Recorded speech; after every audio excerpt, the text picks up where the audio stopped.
Egg York के अंदर green colour का लिक्विड इंजेक्ट कर रहा है, जिसके फौरन बाद वो एग यॉक 1 से 2 हो जाती है। सीन कट होता है और हमें दिखाया जाता है कि कुछ लोग एलिजाबेथ स्पार्कल नाम का एक स्टार बना रहे हैं। असल में एलिजाबेथ एक बहुत ही खूबसूरत मॉडल है और एक शो की होस्ट भी। इस स्टार के बनने के कुछ अरसे तक लोग इस स्टार के पास आकर सेल्फीज लेते थे, लेकिन फिर आहिस्ता आहिस्ता लोगों का स्टार से ध्यान हटता चला गया और ये स्टार टूट गया। किसी ने इसे ठीक भी नहीं किया, जो ये साफ जाहिर कर रहा था कि लोगों का एलिजाबेथ स्पार्कल के अंदर से इंटरेस्ट खत्म होता जा रहा है। सीन कट होकर हमें एलिजाबेथ स्पार्कल को दिखाया जाता है, जिसकी आज 50वीं साल की है। अब वो बूढ़ी हो चुकी है, लेकिन अभी तक वो उसी शो को होस्ट करती है। अपने शो की शूटिंग के बाद जब एलिजाबेथ वॉशरूम में जाने लगी तो उसे पता चला कि लेडीज वॉशरूम किसी वजह से बंद था, इसलिए वो मेल वॉशरूम में चली गई, जहाँ पर शो का डायरेक्टर भी आ गया। वो फोन पर किसी से बात कर रहा था कि अब एलिजाबेथ पहले जैसी नहीं रही। एलिजाबेथ की वजह से जहाँ पहले उन्हें रेटिंग्स बहुत हाई मिलती थी, अब उनकी टीआरपीज गिरती जा रही है और मुझे अब एलिजाबेथ को रिप्लेस करना है। मुझे कोई नई जवान और खूबसूरत लड़की चाहिए अपने शो के लिए। ये सुनकर एलिजाबेथ बुरी तरह टूट गई। उसे अपनी जिस खूबसूरती पे घमंड था आज वो खत्म हो गई थी। वो होश से अपने आप को शीशे में देखती रही, जहाँ बहुत सारी झुर्रियां आ गई थी। ढलती जवानी का उसे दुख तो था ही, लेकिन अब उसे एक दुख ये भी था कि उसे शो से निकाला जा रहा था। एलिजाबेथ ऐसे सब कुछ नहीं छोड़ सकती थी। वो पहले डायरेक्टर से मिलने के लिए जाती है, जहाँ डायरेक्टर बताता है, देखो एलिजाबेथ, मैं तुम्हारी कोई मदद नहीं कर सकता क्योंकि मेरा शो चलता है लोगों से और मैं लोगों को वो देना चाहता हूँ जो उन्हें चाहिए, कितनी खूबसूरती, और वो अब तुम में नहीं रही। डायरेक्टर की बातों ने एलिजाबेथ को बुरी तरह तोड़ दिया था। वो होटल से निकल तो गई, लेकिन ड्राइव करते हुए डायरेक्टर की बातें उसके कानों में गूंज रही थी और बस इसी सब में उसका ड्राइविंग से ध्यान हट जाता है और सामने से आती हुई गाड़ी उसकी गाड़ी को बुरी तरह क्रैश कर जाती है और हैरानकुन तौर पे पता चलता है कि एलिजाबेथ को इतने बुरे एक्सीडेंट में एक खराश भी नहीं आई थी। ये उसकी अच्छी किस्मत ही थी। खैर, एलिजाबेथ को डॉक्टर ने हॉस्पिटल से डिस्चार्ज तो कर दिया, लेकिन अब वो फूट फूट के रोने लगी क्योंकि उसने रास्ते में बिलबोर्ड से उतरती हुई अपनी पिक्चर्स देख ली थी। देखने को मिलता है कि यहाँ पे एक नर्स उसकी रीढ़ की हड्डी चेक करता है और फिर उसे उसके कपड़े दे देता है। एलिजाबेथ अब जैसे ही हॉस्पिटल से बाहर निकली तो उसे फील हुआ कि नर्स ने उसकी कोट में कोई मैसेज छोड़ा था। मैसेज में लिखा था कि इसने मेरी लाइफ बदल दी और इसी के साथ एक ड्राइव भी थी जिस पे लिखा था दिस सब्सटेंस। एलिजाबेथ घर आती है और आते ही उस ड्राइव को चलाती है जिसमें दिस सब्सटेंस नाम की एक फ्लूइड के बारे में इंफॉर्मेशन दी जा रही थी। ये सब्सटेंस एक जादुई सब्सटेंस था और ये सब्सटेंस किसी भी बूढ़े इंसान को उसका एक नया और जवान वेरिएंट दे सकता है। इसी सब्सटेंस फ्लूइड के साथ एक और भी फ्लूइड मिलने वाला था जो दोनों वेरिएंट्स यानी ओल्ड बॉडी और न्यू बॉडी को एक साथ जोड़ के भी रखता। ये काम इतना आसान तो नहीं था, लेकिन बहुत ज्यादा मुश्किल भी नहीं था। जो इंसान इस सब्सटेंस को यूज करता उसके लिए हर 7 दिन में अपने दोनों वेरिएंट्स को एक्टिवेट करना जरूरी था और नए वेरिएंट यानी जवान बॉडी को स्टेबलाइज रखने के लिए हर रोज उस नई बॉडी को एक इंजेक्शन लगाना है उस खास सब्सटेंस का जो पुरानी बॉडी के रीढ़ की हड्डी से निकलेगा। जब एक वेरिएंट यानी एक बॉडी एक्टिवेट रहेगी उस टाइम पर दूसरा वेरिएंट यानी दूसरी बॉडी बेहोश रहेगी। एलिजाबेथ को पहले तो ये सब झूठ लगा। उसने इस फ्लैश ड्राइव को ही एक झूठ समझकर डस्टबिन में फेंक दिया, लेकिन रात को फिर उसे ब्रेक डाउन फील हुआ। उसे अपने घर पे लगी अपनी जवानी की तस्वीरें डिस्टर्ब करने लगी और तब उसने जुनून में आकर उस नंबर पे मैसेज कर दिया कि मुझे वो सब्सटेंस ऑर्डर करना है। दूसरी तरफ जो कोई भी बात कर रहा था उसने ज्यादा एलिजाबेथ से बात नहीं की, बस एलिजाबेथ से उसका एड्रेस पूछा और फिर उसे एक खास एड्रेस बताते हुए कॉल कर दी। अगली सुबह दिखाया जाता है कि एलिजाबेथ न्यूज़पेपर पढ़ रही थी, जहाँ पर उसे एक एड दिखी जो उसी की कंपनी ने लगाई थी। एलिजाबेथ को रिप्लेस करने के लिए एक नई मॉडल के इंटरव्यू के लिए ये एड चल रही थी, जिसे देखकर वो और भी ज्यादा उदास हो गई। इसी न्यूज़पेपर के साथ उसने एक एनवेलप भी उठाया था जो ब्लैक कलर का था। एलिजाबेथ जब उस एनवेलप को खोलती है तो उसमें एक नंबर लिखा हुआ था। अब एलिजाबेथ उस आदमी के कॉल पे बताई सीक्रेट एड्रेस पे पहुंचती है जो काफी अंदर करके एक खुफिया जगह थी। ये था एक लॉकर रूम जो उसे नंबर कार्ड दिया गया था। एलिजाबेथ ने उसी के जरिए इस जगह को एक्सेस किया और फिर अपना लॉकर खोला, जहाँ पे एक बॉक्स था जिसे लेकर वो अपने घर आ गई। घर आकर वो फौरन इस बॉक्स को खोलती है तो उसमें से काफी सारी चीजें मिली। सबसे पहले एक सीरम और एक इंजेक्शन जिसे सिर्फ एक मरतबा इस्तेमाल करना था। उसके साथ ही एक स्टेबलाइजर किट जिसके जरिए रोज नई यानी जवान बॉडी को उन्हें स्टेबलाइज करना था। और ये तो उस फ्लैश ड्राइव से पहले ही पता चल चुका है कि उस स्टेबलाइजर का फ्लूइड ओल्ड बॉडी की रीढ़ की हड्डी से निकलेगा। अब दोनों बॉडीज को चेंज करने के लिए भी एक खास किस्म की किट दी गई थी और साथ में दोनों बॉडीज के लिए यानी जवान और बूढ़ी बॉडी के लिए स्पेशल खाना भी दिया गया था। एलिजाबेथ इसके बाद वॉशरूम में जाती है और काफी देर तक अपनी बॉडी को देखती रहती है, ऐसे जैसे वो फैसला न कर पा रही हो कि उसे ये करना भी चाहिए कि नहीं। फिर कुछ सोचने के बाद उसने वो ग्रीन फ्लूइड यानी वो सब्सटेंस अपने अंदर इंजेक्ट कर लिया। इंजेक्शन लगाने की कुछ देर तक तो एलिजाबेथ को कुछ नहीं हुआ, लेकिन फिर कुछ देर बाद उससे बहुत ज्यादा दर्द हुआ, इतना कि उसकी आंखें फटने लगी। उसकी आंखों में हमने उसके आईबॉल्स को डबल होते देखा और फिर अगले ही सेकंड उसकी कमर फटने लगी, जहाँ से एक नई और जवान लड़की निकल कर बाहर आई। ये एलिजाबेथ का नया वर्जन था, एक नई जवान बॉडी जो पिछली बॉडी के अंदर से निकली थी। एलिजाबेथ के इस नए वर्जन ने अपने आप को शीशे में देखा और काफी देर तक तो उसे यकीन ही नहीं आया कि जो उसने यूज किया था वो काम कर गया। वो इतनी खूबसूरत और जवान बन गई कि जैसा उसने सोचा भी नहीं था। काफी देर तक अपनी खूबसूरती देखने के बाद अब वो एलिजाबेथ के पुराने वर्जन यानी पुरानी बॉडी की कमर पे टांके लगाती है, जिसे फाड़कर वो बाहर निकली थी। इसके बाद वो अपनी पुरानी बॉडी को जिंदा रखने के लिए एक फूड बैग उसके साथ अटैच कर देती है, जो कंपनी ने ही उसे दिया था। आज पूरी रात उसने अपनी खूबसूरती को एंजॉय किया। सुबह जब वो उठी तो उसके नाक से खून आ रहा था, कि देखकर वो परेशान हो गई और उसे याद आया कि उसे तो एक एक्टिवेटेड किट भी दी गई थी और उसे बताया गया था कि हर रोज नई बॉडी को यानी जवान बॉडी को एक्टिव रखने के लिए पुरानी बुरी बॉडी की रीढ़ की हड्डी से उसे सब्सटेंस निकाल कर अपने अंदर इंजेक्ट करना है। इसीलिए वो फौरन पुरानी बॉडी की रीढ़ की हड्डी से सब्सटेंस निकालना शुरू कर देती है और ये इंजेक्शन लगाने के बाद वो बिल्कुल नॉर्मल हो चुकी थी। इस नए वर्जन की खूबसूरती पहले से कहीं ज्यादा थी, इसीलिए वो तैयार होती है और उसी शो के ऑडिशन के लिए जाती है जहाँ से उसे निकाल दिया गया था। वहाँ एलिजाबेथ की खूबसूरती देखकर सभी लोग दंग रह गए और डायरेक्टर ने भी फौरन एलिजाबेथ को सिलेक्ट कर लिया। एलिजाबेथ ने यहाँ अपना नाम सू बताया था। इंटरव्यू में सिलेक्ट होने के बाद सू को याद आता है कि उसे तो हर हफ्ते अपनी बॉडी चेंज भी करनी है, जिसके लिए वो बहाना बनाती है कि मेरी मॉम बीमार है और मुझे हर हफ्ते अपने गांव जाना पड़ता है अपनी मॉम का ख्याल रखने के लिए। डायरेक्टर बिना कुछ सोचे समझे उसके हफ्ते में ये छुट्टियां लेने वाली शर्त भी मान चुके थे। फाइनली सू को ये जॉब मिल गई थी और वो इस जॉब को बहुत एंजॉय कर रही थी। जो इस नई बॉडी से उसे खूबसूरती मिली थी उसे शो ऑफ करके उसने बहुत जल्दी बहुत ही फॉलोअर्स बना लिए थे और देखते ही देखते उसके बिलबोर्ड्स उसके एड पूरे शहर में चलने लगे थे। और अब पूरे 6 दिन भी गुजर गए थे एलिजाबेथ को इस नई बॉडी में आए और आज 7वां दिन था, यानी बॉडीज शिफ्ट करने का दिन था। कि नहीं, अब पूरे 1 हफ्ते के लिए एलिजाबेथ का पुराना वर्जन यानी पुरानी बॉडी एक्टिव रहेगी। बॉडी शिफ्ट करने के बाद एलिजाबेथ अपनी नई बॉडी के साथ फोटो अटैच करती है और फिर अपने ऑफिस यानी अपने शो पे जाती है, जहाँ डायरेक्टर उसे उसके पैसों के बदले एक गिफ्ट देकर और उसकी काफी सारी बुराइयां करके उसे ऑफिस से निकाल देता है, जिसकी वजह से घर आकर उसे काफी बुरा लग रहा था। खैर, अब अगला दिन आ जाता है। एलिजाबेथ को न्यूज़पेपर पढ़ते हुए एक एनवेलप मिला उसे कंपनी का, जहाँ से उसने वो सब्सटेंस लिया था। इस एनवेलप के अंदर मैसेज था कि उसकी नई रिफिल किट आ चुकी है और एलिजाबेथ अब अपना कोट शर्ट पहनकर वो किट ले आती है। अब 7 दिन पूरे हो जाते हैं और एलिजाबेथ सो में बदल जाती है, यानी वो अपनी नई बॉडी को एक्टिव कर लेती है।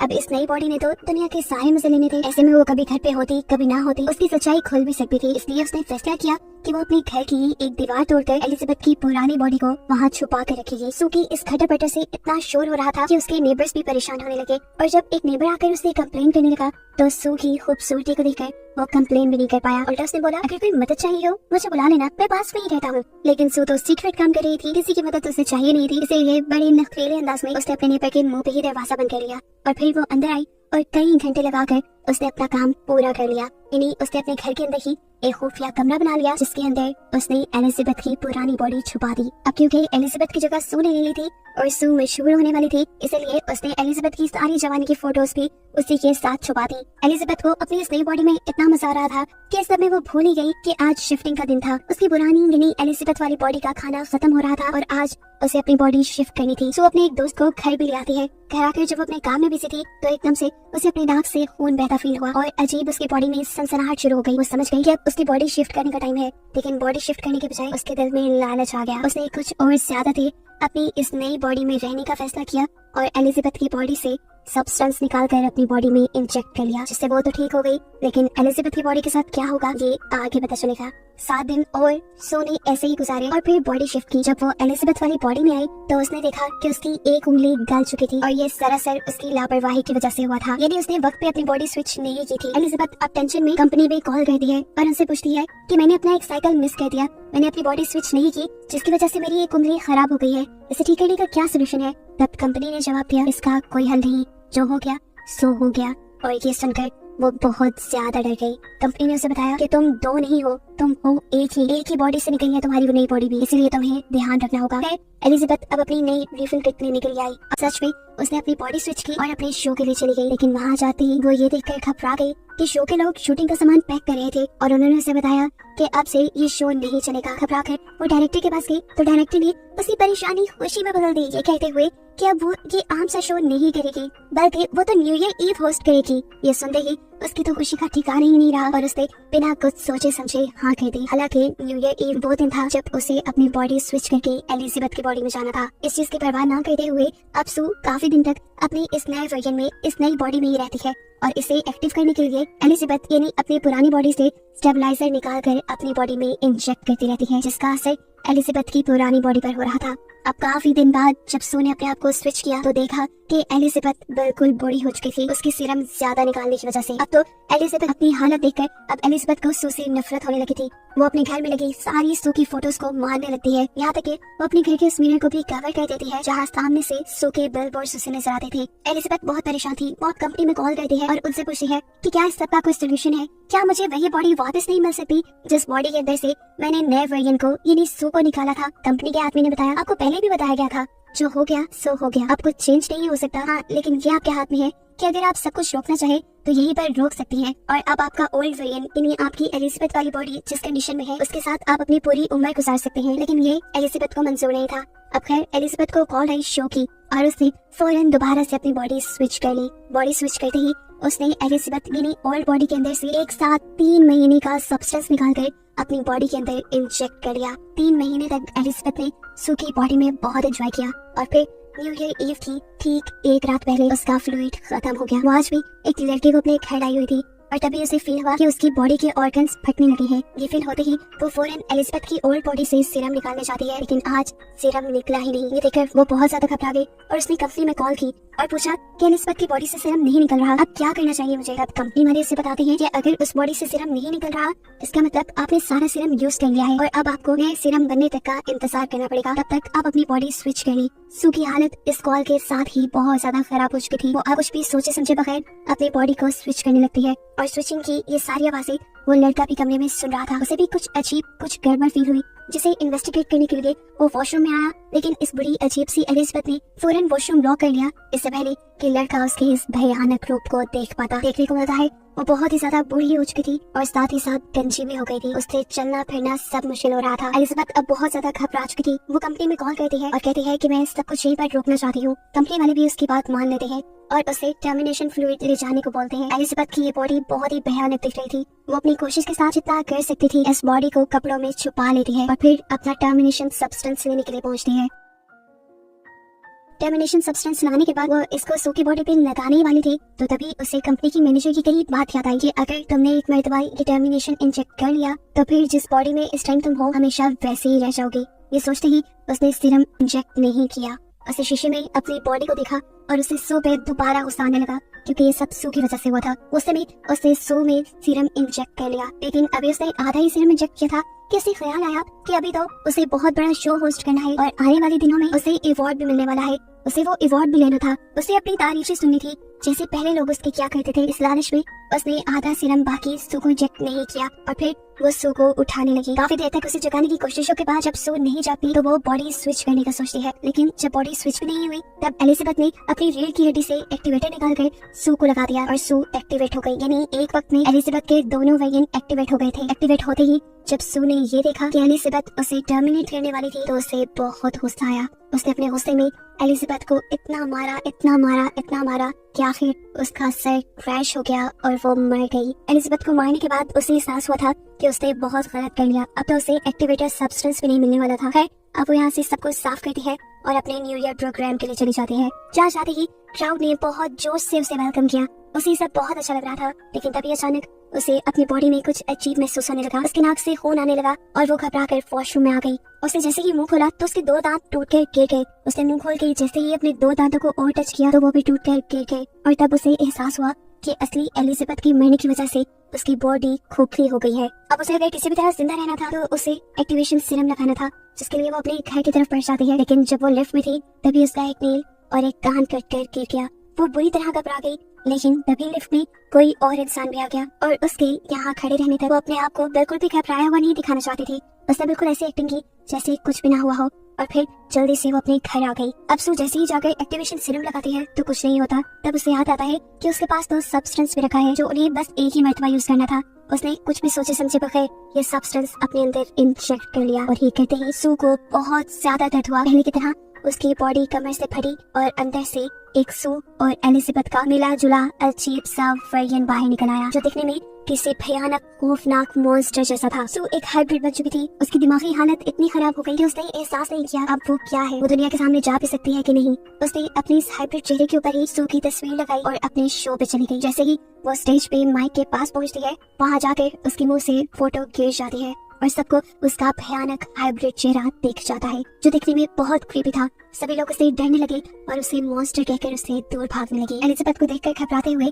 अब एक आदमी बेसबॉल बैट से एलिजाबेथ के मुंह पे वार करता है, जिससे उसका मुंह कट के इधर उधर गिर जाता है और उसकी बॉडी से खून निकलकर पूरे स्टूडियो में फैल जाता है। सभी लोग घबराकर वहाँ से चले गए और एलिजाबेथ की बॉडी अजीबो गरीब टुकड़ों में डिवाइड होते हुए किसी कीड़े की तरह रेंगते हुए वहाँ से बाहर निकल आई, जहाँ नीचे बिल्कुल एलिजाबेथ स्पार्कल का स्टार बना हुआ था। उसकी पूरी बॉडी खत्म हो चुकी थी और बस अब एलिजाबेथ का चेहरा ही अजीब हालत में उस स्टार के ऊपर लेटा हुआ था, जो आसमान की तरफ देखते हुए मुस्कुरा रहा था और एकदम से वो भी फट कर यहाँ पे बस खून रह गया, जिस खून को अगली सुबह यहाँ पे काम करने वाले आदमियों ने साफ कर दिया। और बस यही दिखाते हुए ये कहानी यहाँ खत्म हो गई।